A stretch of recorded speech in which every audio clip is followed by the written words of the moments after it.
So the trade deadline's coming up March 8th, which is just over 2 weeks away. It's coming up quick. So last video I made was an all-in scenario for the Toronto Maple Leafs.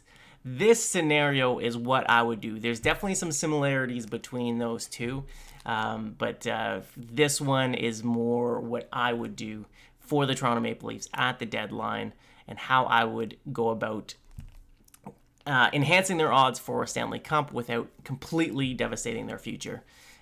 So let's go right into it. Also, thank you for everybody for supporting me and for coming and watching. If you're enjoying the content, hit that like button. And feel free to hit that subscribe button as well. It's free for you. It'll just tell you when I have another video that gets uploaded. It means a lot to me. I'm at just over 200, maybe 230 subscribers now. At 1,000, I can get monetized on this channel, and that would be such a huge success or a huge milestone for me. So I really do appreciate all the support you've been giving. But yeah, let's jump right in. So for this trade proposal or for this deadline scenario, this is what I would do. The number one addition, the number one thing I would do would be to get Adam Larsson onto my team. This was also in the all-in scenario. I'm not too sure if Adam Larsson is going to be available, but I just think he would be such a perfect fit. He has 2 years left on his contract this year and next year. It's a $4 million contract. In this scenario, I got Seattle to retain $2 million on his contract. So it's $2 million for this year and next year, which is a similar type of concept that we did with McCabe. Adam Larsson is just an absolute beast. He's 31 years old. He's huge. He's physical, and he's very defensive-minded. I just think he would be a perfect partner for Morgan Rielly. So in this scenario, I gave our first-round pick for this year, our third next year, and our third in 2026. I also gave Connor Timmins more as a healthy, or as a body, not a healthy body, but as a body for Seattle, and then Ryan Turberg. I made a video recently talking about my 5 prospects, the 5 most valuable prospects to the Leaf, and I had Ryan Turberg as number 4. He's having an amazing year in the American Hockey League, and he's my 4th rated. Is this enough? I'm not too sure. I had Niemela, who's our stud right defenseman prospect, as our number 3 prospect, so maybe we take Niemela.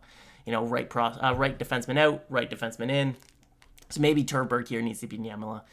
But this is the package that I have going to Seattle for Adam Larsson for this year and next year. And honestly, he would look so great beside Morgan Rielly. Brody and Liljegren have looked really good recently, and Benoit and McCabe have looked great as well. The next trade that I would do would be with Minnesota to get Bogosian and Maroon. So Bogosian is a absolute beast of a right defenseman. He is huge, he's very physical, and he's defensive-minded. He's at the tail end of his career, and he's more of like a 7th defenseman. He's a depth guy. But he's won Stanley Cups. He's won at least one Stanley Cup. And we've had him here in Toronto as well, and I really like this player. I think he would be a great addition to our depth.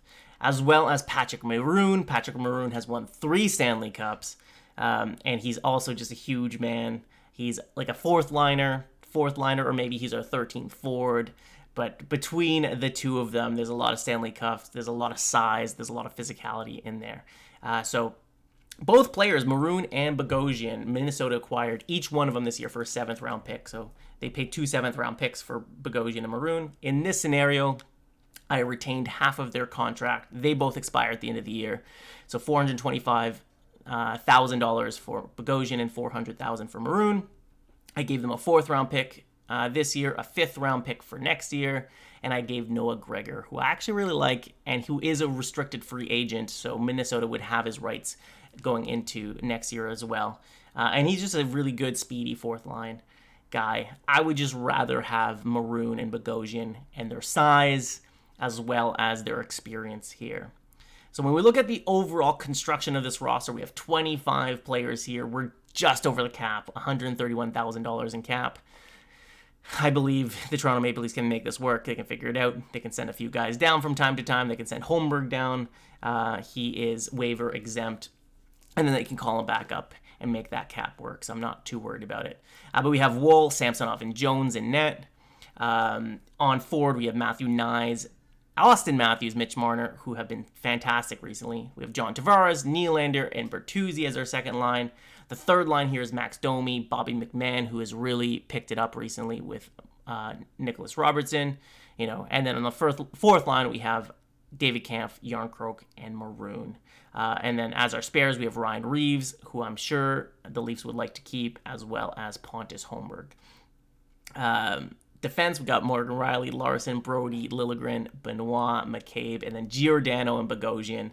I love the construction of this defense, especially now that Liljegren's been playing a bit better. This defense looks really, really good. Gio and Bogosian as our spares would be huge because they're both just absolute warriors. And yeah, I just love it. And I'm excited to see Joseph Woll come back. I'm glad that Samsonov is playing better as of late. But let's be honest here, Joseph Woll is our starting goalie.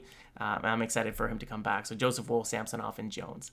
So this is the scenario that I would do.